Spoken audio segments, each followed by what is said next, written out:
আবারও আপনাদের মাঝে নতুন একটি ধামাকা কার্টুন ভিডিও নিয়ে চলে এসেছি। সো বন্ধুরা, তাহলে শুরু করা যাক। পড়েছে না,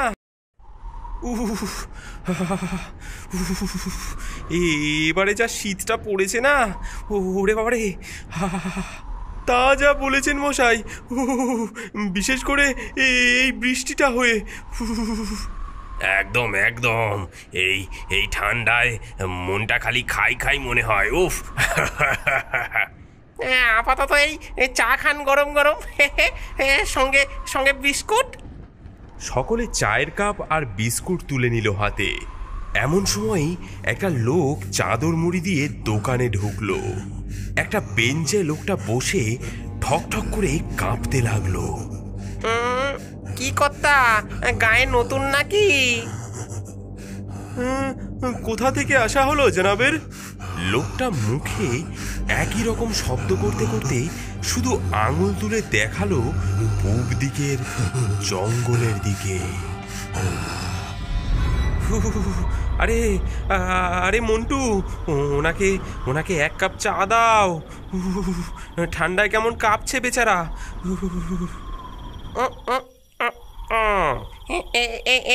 এই নিন বাবু।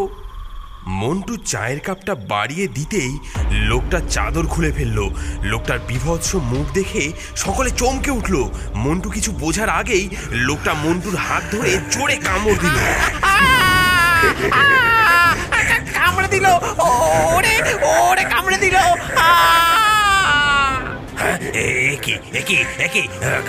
কামড়াচ্ছেন কেন, কামড়াচ্ছেন কেন? জলাতঙ্কের রুগী নাকি?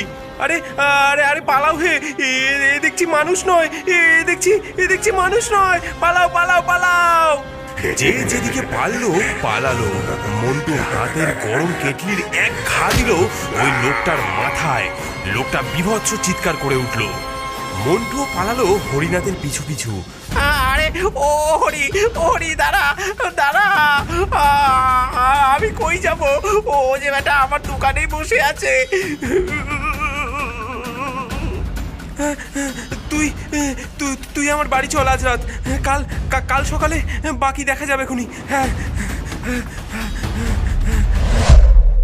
পরদিন সকালে গ্রামের সকল লোকজনকে নিয়ে হরিনাথ, করিম ও পরিতোষবাবু চায়ের দোকানে ফিরল। বলি, ও হরিদা, মন্টু কই? ও বেটার কাল রাত থেকে তো দারুণ জ্বর, হাতের ক্ষতই মলম পট্টি করে দিয়েছি, এখন ঘুমাচ্ছে দেখে আর ডাকিনি।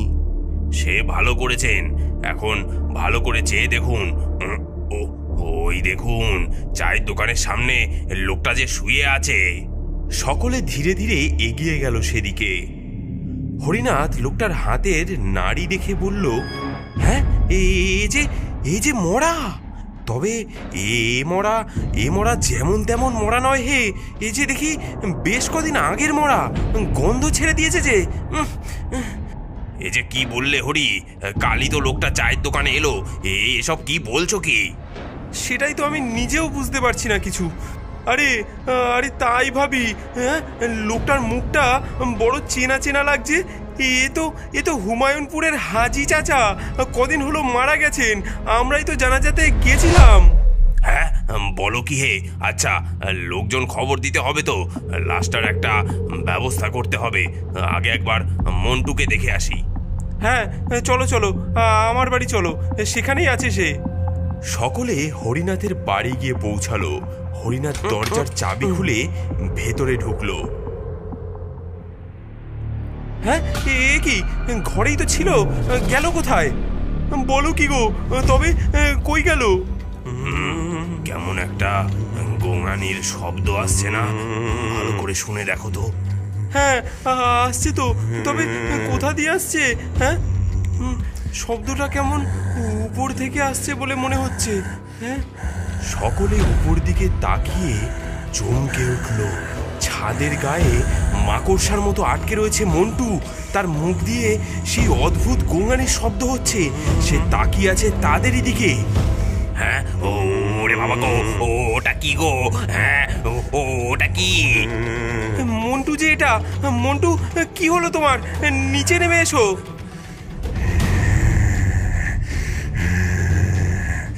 নামছি নামছি আমি আমি আমি নিচে নামছি, রক্তের টাটকা গন্ধ পাচ্ছি যে। এই বলে সে এক লাফে ঘাড়ে এসে পড়ে পরিতোষের। ওরে বাবারে, মরে গেলাম রে। হ্যাঁ, এ কি মন্টু, মন্টু ছাড় ছাড়, পরিদা গো। সকলের আর্তনাদের মধ্যেই মন্টু হরিনাথের ঘাড়ে পড়ে তার কাঁধে এক সাংঘাতিক কামড় বসিয়ে তারপর খোলা জানলা দিয়ে কুকুরের মতো চার পায়ে লাফাতে লাফাতে চলে গেল পূবের জঙ্গলের পথে। ওরে বাবারে, মরে গেছি রে। কাঁধে কাঁধে কামড়ে রক্ত বার করে দিল রে। হরিদা, এই যে হাসপাতালে নিয়ে যেতে হবে গো, তাড়াতাড়ি চলো। হ্যাঁ হ্যাঁ, তাই করো, একটা অ্যাম্বুলেন্স ডাকি, দাঁড়াও। হাসপাতালে ভর্তি করা হলো পরিতোষকে। ডাক্তার ব্যান্ডেজ করে দিয়ে গেল ক্ষত জায়গায়। ওরে হরি, মনে হচ্ছে গ্রামে কোনো বড় বিপদ আসতে চলেছে। এ সাধারণ কোনো ঘটনা নয়। হ্যাঁ ঠিক আছে, তুমি এত ভেবো না, বিশ্রাম করো এখন আপাতত। আমি আর করিম তো রয়েছি, দেখছি কি করা যায়। মন্টুকে আমরা সুস্থ করে তুলবই। হ্যাঁ হ্যাঁ পুরিদা, তুমি রেস্ট নাও। মাঝরাতে হাসপাতালে আলো নিভে যাওয়ার পর। হ্যাঁ, কি হলো? পরিতোষ বাবুর বিছানা ফাঁকা কেন? উনি গেলেন কোথায়? অমনি একটা বিদঘুটে শব্দ শোনা গেল। হ্যাঁ, উরি বাবা, একটা গোঙানির শব্দ পাচ্ছি মনে হচ্ছে। কোথা থেকে আসছে? এখান থেকে। হ্যাঁ, ওরে বাবা, কে গো? কে কে ওখানে? ডাক্তার তাকিয়ে দেখলো কে একজন সাদা চাদরে আপাদমস্তক ঢেকে ঘরের কোণে দাঁড়িয়ে রয়েছে। ওরে বাবা, কে কে ওখানে? বলে চাদর ধরে টান দিতেই চাদরের আড়াল থেকে পরিতোষবাবু বেরিয়ে আসলেন। তার জ্বলন্ত চোখ আর ছুচালো দাঁত নিয়ে সে ঝাঁপিয়ে পড়লো ডাক্তারের ঘাড়ে। উরি বাবা রে, উরি বাবা, ছেড়ে দিন আমাকে, বাঁচাও। আশেপাশে বেডের রুগীরা চাদর মুড়ি দিয়ে শুয়েছিল, তারাও উঠে বসলো। তাদেরও কাঁধে টাটকা কামড়ের ক্ষত। সকলে উঠে চার পায়ে ছুটতে ছুটতে হাসপাতাল থেকে বেরিয়ে পূবের জঙ্গলের দিকে ছুটতে থাকে। সবশেষে হাসপাতাল থেকে বেরিয়ে আসে পরিতোষবাবু। সেও আকাশের দিকে চেয়ে চিৎকার করে ওঠে, জয় জয় পিশাচনাথের জয়। তারপর একইভাবে চার পায়ে ছুটে পূবের জঙ্গলের দিকে চলে যায়।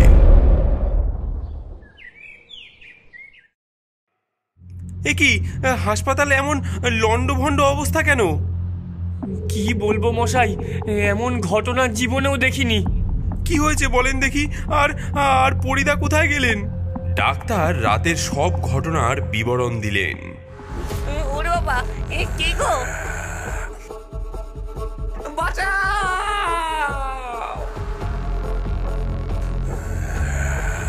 জয় পিশাচনাথের জয়।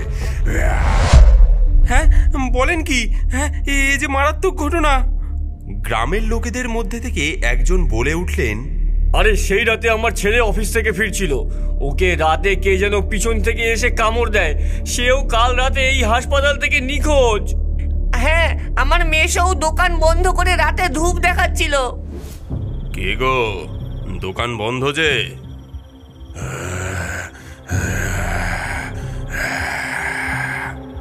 শরীর খারাপ নাকি? কোথা থেকে আসা? লোকটা শব্দ করতে করতে পূব দিকের জঙ্গল দেখায়। তা এখানে কার বাড়িতে এসেছেন? লোকটা অমন পিচ্ছিরি গোঙানির শব্দ করতে করতে আমার মেয়ের ওপর ঝাঁপিয়ে পড়ে। ওরে বাবারে, ওরে বাবারে, ওফ, মরে গেলাম। তারপর আমি ছুটে এসে লোকটাকে সরাই, কিন্তু কিন্তু কি? লোকটা যে জ্যান্ত নয় গো, বহুদিনের মরা সে। এ তো সেই হাজি চাচার মতো ঘটনা।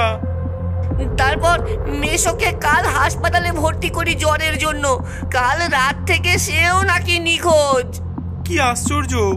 আমাদের একজন ডাক্তারবাবুকেও কেবল পাওয়া গেছে কাল রাতের পর, কিন্তু সেও তাদের মতোই হয়ে গেছে। হ্যাঁ, কোথায় সে? ডাক্তার হাসপাতালের এক জানলা দিয়ে এক বন্ধ ঘরের ভিতর দেখায় সেখানে সেই ডাক্তার দেওয়ালে টিকটিকির মতো বেয়ে বেড়াচ্ছে। হ্যাঁ, সর্বনাশ! এ মনে হচ্ছে কোনো সাধারণ ঘটনা নয়। আমাদের একবার বজ্রনাথ তান্ত্রিকের কাছে যাওয়া দরকার। অবশ্যই যান এবং তাকে বলবেন কাল ওরা পূব দিকের জঙ্গলে যাবার সময় পিশাচনাথ বলে কারোর নামে জয়ধ্বনি দিচ্ছিল। সকলে বজ্রনাথ তান্ত্রিকের বাড়ি গিয়ে তাকে সব কথা খুলে বলল। কে? পিশাচনাথ? বুঝতে পেরেছি। এ কার কাজ? কার কাজ বাবা? অনেক বছর আগে আমি আর আমার এক গুরু ভাই একসাথে তন্ত্র সাধনায় শিক্ষা শেষ করি। এবার কি করবে ভায়া? আমি তো ঠিক করেছি এই তন্ত্রের মহাশক্তি দিয়ে নিজেকে শীর্ষস্থানে নিয়ে যাব। কিন্তু গুরুদেব যে সর্বদা তন্ত্রের প্রয়োগ অন্যের উপকারে করতে বলেছেন। কোনো লাভ নেই ওসব শুনে। আমাকে নিজের শক্তি আরো বাড়াতে হবে। আমার আরো সাধনা প্রয়োজন। পিশাচনাথ শুরু করলো পিশাচ তন্ত্রের সাধনা। আমি নিয়ম মতো 10 মহাবিদ্যার নানা দেবীর ধ্যানে মগ্ন থাকতাম। আমি একদিন রাতে দেখলাম পিশাচনাথ এক গাছের নিচে ধ্যানমগ্ন, আর তার চারপাশে কবর থেকে উঠে আসা মৃতদেহরা দুহাত তুলে নৃত্য করছে। একদিন পিশাচনাথ বলল, আমি এখন পিশাচ সাধনায় সিদ্ধ। শোনো বজ্রনাথ, চলো আমার সঙ্গে চলো। মানুষকে ভয় দেখিয়ে গ্রামের পর গ্রাম থেকে মোটা টাকা আদায় করার ভালো ফোন দিয়ে এটেছি। আমি না বললেও এ শুনবে না, বরং এর সাথে ঘুরে ঘুরে এর দুর্বলতা জানতে হবে। কি ভাবছো বজ্রনাথ? তুমি আমার গুরু ভাই, তোমায় কি ছাড়তে পারি? এইভাবে মৃত মানুষদের জাগিয়ে গ্রামের লোকেদের ভয় দেখিয়ে তাদের থেকে পিশাচনাথ মোটা টাকা বাগাতে থাকে। আমিও সঙ্গে থাকি তার। এভাবেই দিন কেটে যায়। একদিন, আচ্ছা তোমার গলায় ওটা কিসের মালা? এর মধ্যেই আমার সব শক্তি লুকোনো। আমার এত বছরের সাধনার ফল এটা। এ দিয়েই আমি মৃতের জাগরণ ঘটাই। এতে আছে পিশাচের শক্তি। আচ্ছা, তবে যত্নে রেখো। এই নাও, ফলাহার করে ঘুম দাও এবার। একদিন এক গ্রামে মৃত মানুষের দল নিয়ে গ্রামের মানুষদের থেকে লুটপাট করার সময় আমি সুযোগ বুঝে একটা ছুরি দিয়ে তার গলার হাড় পিছন থেকে কেটে দিই। মৃতরা পুতুলের মতো মাটিতে পড়ে যায় সঙ্গে সঙ্গে। শোনো গ্রামবাসীরা, এই মৃতের দল আর উঠবে না। এই বদমাস তান্ত্রিকের কীর্তি। এই মালা এখন আমার হাতে। এর কোনো শক্তি নেই এখন। তোমরা একে উচিত শিক্ষা দাও। বেঈমান, বিশ্বাসঘাতক! গ্রামের লোকেরা পিশাচনাথকে লাঠি জুতো দিয়ে মেরে গাঁয়ের বাইরে ফেলে আসে। আমিও তার সাথে মিশিনি আর। সেই মায়াবী মালা আমি আগুনে নষ্ট করে ফেলি। তবে কি সে নতুন মালা নিয়েছে? বলা কঠিন। আজ সন্ধ্যায় হরিনাথ, করিম আর হারু আমার সঙ্গে যাবে। কোথায় বাবা? পূবের জঙ্গলে। সন্ধেবেলা পূবের জঙ্গলের সামনে। বাপরে, কি ঘন জঙ্গল! অন্ধকারও হয়ে এসেছে। বাপরে, ওগুলো কি? জঙ্গলের মধ্যে অনেকগুলো মানুষের চোখ জ্বলছে। ঝোপের আড়ালে গাছের পিছনে কারা যেন দাঁড়িয়ে আছে। আধার কালো রাতে দেবীর মশালায় হাতে ছুঁয়ে দিলে আগুন যার, পিশাচ হবে ছাড়খাড়। অমনি একটি করে মশাল সকলের হাতে চলে এলো। দূরে যাদের দেখছো তারা সকলে গ্রামের লোক, পিশাচের মায়া জালে বন্দি তারা। ওদের শরীরের ক্ষতয় তোমরা এই আগুন ছুঁয়ে দিলে তারা আবার আগের মতন হয়ে যাবে। ঠিক আছে, ঠিক আছে। জঙ্গলের মধ্যে থেকে ভেসে এলো পিশাচনাথের কণ্ঠ। কি বেঈমান, এসেছিস? জঙ্গল থেকে বেরিয়ে এলো পিশাচনাথ, সঙ্গে মন্টু, পরিতোষ ও আরো গ্রামবাসী। তোমার মালা নষ্ট করার পর এসব আবার কিভাবে? হ্যাঁ, আমি সব শক্তি হারিয়ে বড় কষ্টে দিন কাটাই, শেষে কঠিন রোগে ভুগে মারা যাই। যে পিশাচের শক্তিতে আমি সিদ্ধ ছিলাম, মারা যাবার পর আমি এখন সেই পিশাচে পরিণত হয়েছি। এখন আমার কোনো মালা লাগবে না, আমি নিজেই আবার পুরনো কাজ শুরু করেছি। আমি হতে দেব না, দেব না আমি হতে। তবে মরবি, মর তবে। পিশাচের হাতে বন্দি গ্রামবাসীরা ছুটে আসে। তোমরা তৈরি হও, যেমন বললাম ক্ষততে আগুন ছুঁয়ে দাও, মহামায়া তোমাদের রক্ষা করবে। হ্যাঁ, একদম একদম। জয় জয় মা দুর্গা। ছুটে আসা গ্রামবাসীদের ধরে ধরে আগুন ছুঁয়ে দিতেই তারা ঘুমিয়ে পড়তে লাগলো। ওদিকে বজ্রনাথ আর পিশাচনাথের মধ্যে দারুণ যুদ্ধ শুরু হলো। দুজনেই নানা রকমের মন্ত্র পড়ে হাত দিয়ে নানান রকমের আলো ছুড়তে লাগলো।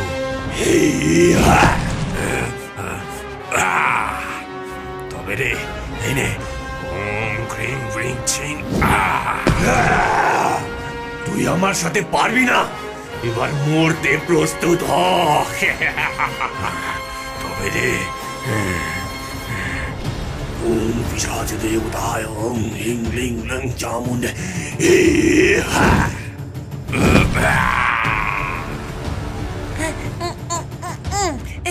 করিমদা, এই যে কত লোক গো, হাঁপিয়ে যাচ্ছে যে।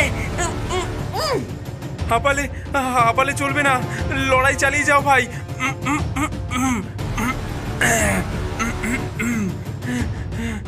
পিশাচনাথের হাত থেকে ছুটে আসে এক লাল রঙের আলোর রশ্মি। বজ্রনাথ হাত জোর করে বলে, তোমাকে তোমাকে হারাতে আমি পারবো না হয়তো। তুমি পিশাচের সাধনায় সিদ্ধ। আমি বরাবর ভরসা রেখেছি মহামায়ার উপর, তিনিই আমাকে রক্ষা করবেন। হে জগৎ মাতা, তুমি রক্ষা করো আমাদের। অমনি পিশাচনাথের হাত থেকে ছুটে আসা আলো বজ্রনাথের গায়ের কাছে এসে ছিটকে যায়। বজ্রনাথের পিছনে আলো দিয়ে তৈরি হয় 10টা হাত। সারা জঙ্গলে বেজে ওঠে শঙ্খ, কাঁসর, ঢাক। বজ্রনাথের হাতে চলে আসে একটা ত্রিশূল। পিশাচনাথের সাথে শেষ হোক সকল অশুভ পৈশাচিক শক্তির। বজ্রনাথ ছুঁড়ে দেয় ত্রিশূলটি, পিশাচনাথের বুক ফুঁড়ে যায় ত্রিশূলটি। পিশাচনাথের শরীর ধুলো হয়ে উড়ে যায় আকাশে। পিশাচের মায়াজালে বন্দি সকল গ্রামবাসী মুক্ত হয়ে যায়। পরিতোষবাবু ছুটে এসে হরিনাথের গলা জড়িয়ে ধরে। মন্টু ছুটে এসে বলে, ওরে বারে, বলি বলি এক কাপ চা হবে নাকি দোকানে বসে? হ্যাঁ, বজ্রনাথ তান্ত্রিক হিপ হিপ হুররে। সো বন্ধুরা, ভিডিওটি এই পর্যন্ত। ভিডিওটি কেমন লাগলো অবশ্যই কমেন্ট করে জানাবেন। আর এরকম নতুন নতুন ভিডিও পেতে চ্যানেলটিকে একটি সাবস্ক্রাইব করে বেল বাটনটি প্রেস করে দিবেন, যাতে এরকম নতুন নতুন ভিডিওর নোটিফিকেশন সবার আগে পেয়ে যান।